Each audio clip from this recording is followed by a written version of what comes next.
안녕하세요. 사회과학 채널 찬스톡스의 찬쌤입니다. 오늘은 좀 더 형식 없이 자유롭게 썰을 풀어보고자 합니다. 연말이 되기도 했고 제가 사실 수업할 때도 그렇지만 유튜브 할 때는 더더욱 쉽게 설명해야 된다 갇혀 있거든요. 근데 오늘은 그냥 자유롭게 그냥 철학에 대한 이야기를 하고자 합니다. 이거 끝나고 처음으로 구독자 이벤트도 있으니까요. 끝까지 봐주시면 감사하겠고요. 저는 사실 철학 세미나를 20대 때 한 2, 3년 했었거든요. 근데 그 어느 수업보다 귀한 경험이었던 것 같아요. 정말 학점을 따기 위한 공부도 아니고 내 개인적 성공을 위한 공부도 아니고 오로지 지적 성장을 위해 다른 눈맑은 친구들과 이런저런 철학에 대해 같은 텍스트를 읽고 토론을 했던 그 기억이 정말 귀한 경험으로 남아있고요. 제가 사실 박사과정을 사회학 내내 그 오랜 시간 공부하면서도 하나도 두렵거나 어떻게 졸업을 잘 못하면 어떡하지? 라고 불안해하질 않았어요. 왜? 나는 근본적인 철학을 공부한 사람이니까.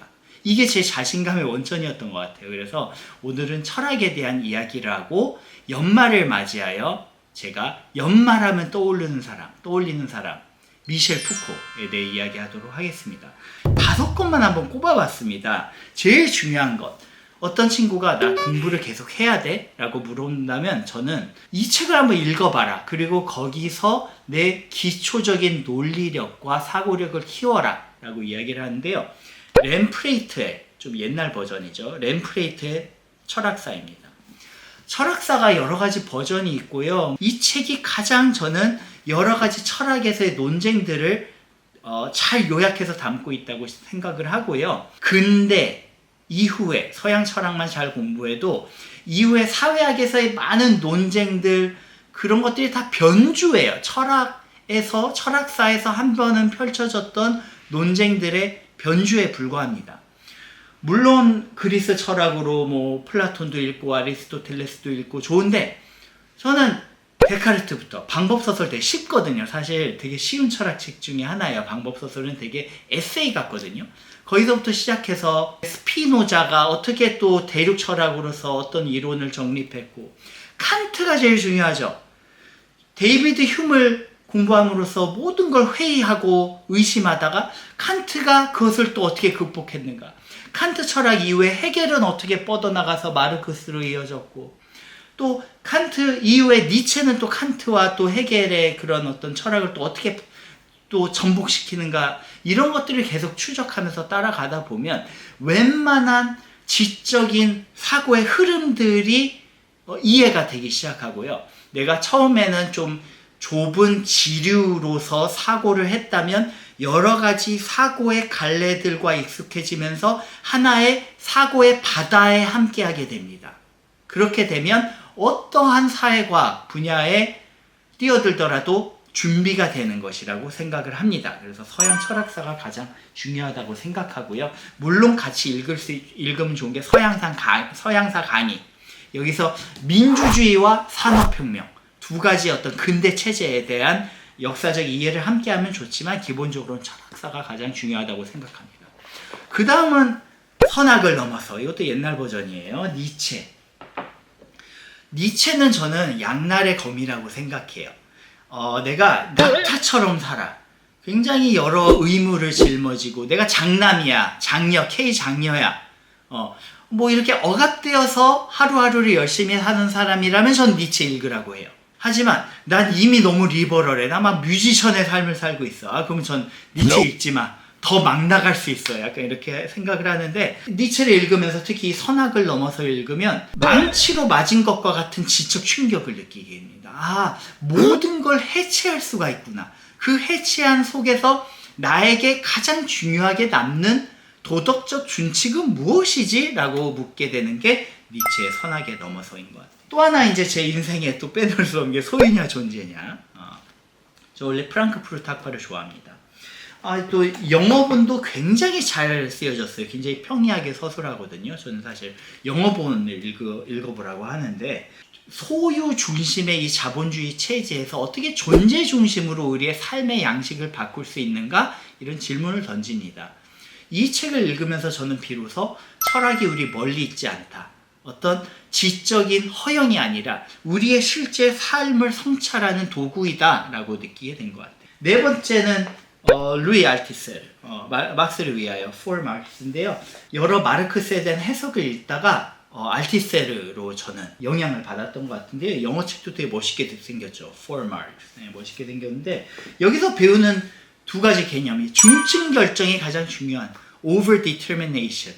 프로이트에서 꿈의 분석을 할 때 나왔던 개념을 이제 알티세르가 이제 어떻게 경제 결정론에 빠지지 않고 경제 영역과 정치 영역과 그 기타 문화 영역들이 한데 입체적으로 겹쳐서 하나의 현대 사회를 구성하게 되고 그걸 어떻게 이해할 수 있는가? 마르크스가 해결의 변증법, 역사에 대한 변증법적 설명을 전복했다고 하는데 그 전복의 의미가 무엇이냐를 중층결정의 이론을 가지고 설명을 하고요. 중층결정 이론이 저는 사회를 복합적으로, 총체적으로, 입체적으로 이해하는 데 있어 중요한 이론적 틀을 주는 것 같아요. 물론 알티세르 너무 어렵습니다. 저는 이 알티세르를 읽으면서 하루에 2쪽씩 읽었던 기억이 있어요. 정말 한 문장 한 문장을 곱씹으면서 한 서너 차례 읽었던 것 같은데요. 이게 어렵다면 저는 철학책은 아니지만 피에르 부르디에도 그런 입체적 사유를 보여줍니다. 그걸 대신 읽어도 좋고 여하튼 저는 이제 통계를 가르치기도 하지만서도 실증주의에 너무 빠지지 않고 총체적인 사유가 되게 중요하다고 생각을 하거든요. 그런 점에서 읽으면 좋다. 끝으로 이제 정치 철학책인데요. 자유주의와 민주주의, Liberalism and Democracy. 저는 사실 저의 철학적인 영웅이 누구냐? 노르베르토 보비오.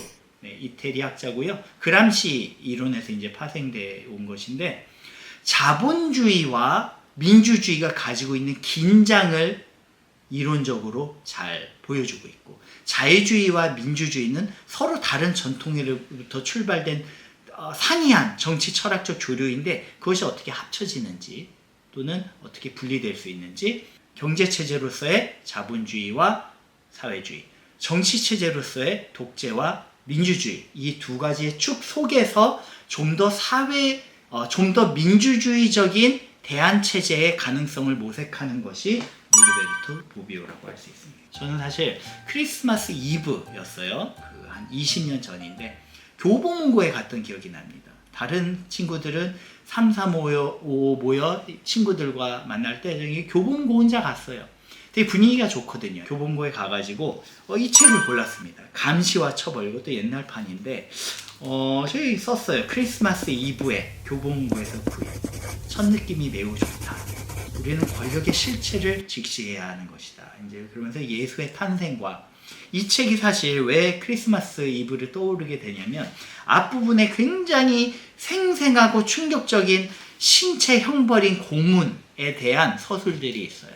그래서 십자가에 못 박히신 예수에 대한 어떤 비유와도 이제 겹치면서 함께 이렇게 떠올리게 되는데요. 이 책 자체가 신체에 대해 부과하던 그런 형벌이 어떻게 소울, 정신으로 변화하게 되느냐, 현대의 어떤 그런 형벌 체제가 어떻게 전환하게 되느냐, 뭐 이런 것에 대한 것인데 푸코는 사실 흩뿌리듯이 글을 씁니다. 그래서 막 두 갈씩으로 막 쓰지 않아요. 그래서 조금 더 주의 깊게 읽어야 되긴 하는데 This book is intended as a correlative history of the modern soul and a new power to judge 하면서 a genealogy of the present scientifical legal complex. genealogy, 계보학, 역사적 궤적을 추적해서 어떤 것, 현대에 너무나 당연시되는 어떤 것을 낯설게 볼 수 있는 철학적인 사유 방식이죠. 이 계보학의 진수를 보여주는 것이 미셸 푸코의 작품이죠. 사실 이 책 있죠. History of Madness도 이런 계보학적인 그런 접근으로 굉장히 좋은 책이고 사실 저는 이제 정치에 대한 관심이 많다 보니까 이 Discipline and Punish 이 책을 가장 좋아합니다. 또 이런 문장이 핵심인데요. The soul is an effect and instrument of a political anatomy. The soul is the present of the body 하면서 present, 그러니까 body에서부터 soul로 넘어가서 어떻게 규율 권력이 신체가 아닌 정신으로 이렇게 넘어와서 훈육을 하게 되는가. 그런데 이제 파놉티콘에 대한 이야기도 하고 순종하는 개인이 어떻게 만들어지는가에 대한 이야기를 합니다. 저는 과거로 돌아가더라도 다시 책을 읽을 것 같고 철학을 공부할 것 같고, 하지만 전 또 사회 변화에 대한 관심이 많으니까 결국은 사회과학으로 넘어갈 것 같고, 그러면서 또 그 당시에 그 눈 맑은 친구들과 다시 한번 세미나를 하고 그렇게 해서 학교로 넘어갈 것 같고요. 2025년에 다시 대학생으로 태어난다고 해도 저는 이 불확실한 미래에 어떻게 될지도 모르는데 내가 진짜 좋아하는 것, 그걸 향해서 정말 그 길이 너무나 명백한 낭떠러지만 아니라면 한번 가보겠습니다. 용기를 내어 가볼 것 같고요. 이번 연말에는 그래서 미셸 푸코와 함께하기를 한번 초청드리고요. 구독자 이벤트는 제가 이 책을 교보문고에서 구매해서 보내드릴 수 있어요. 그래서 여러분들이 댓글, 이 영상 댓글을 통해 남겨주시면, 사실 이게 워낙 신생 채널이다 보니 몇 명이나 남기실지도 모르겠어요. 제가 최대 5분에게 이 책, 영문판 원하면 영문판이 생각보다 가격이 비싸지 않거든요. 영문판도 보내드릴 수 있어요. 두 개 중에 하나, 영문이나 한글판을 보내드릴 테니까 댓글 남겨주시고요. 댓글 몇 명이나 남길지 모르겠지만 5명 이상 남기시게 되면 이 또 추첨 프로그램이 있더라고요. 그래서 공정한 추첨을 통해서 보내드리도록 하겠습니다. 감사하고요. 오늘 정말 자유롭게 아무 말이나 여러분들이 이 내용을 따라올 수 있든 말든 간에 아무 소리나 한번 해봤습니다. 네. 감사드리고요. 다음 영상부터는 다시 좀 더 초점을 맞춰서 최대한 평이하게 예시를 많이 들어 설명을 드리도록 하고요. 여기 오늘 설명한 책도 사실 하나하나가 독립적으로 서평으로 설명드릴 자격이 있고 그만큼의 깊이가 있는 책들이라 그런 기회가 있었으면 좋겠습니다. 이상 오늘의 영상을 마치겠습니다. 좋은 연말 되세요. 네, 감사합니다.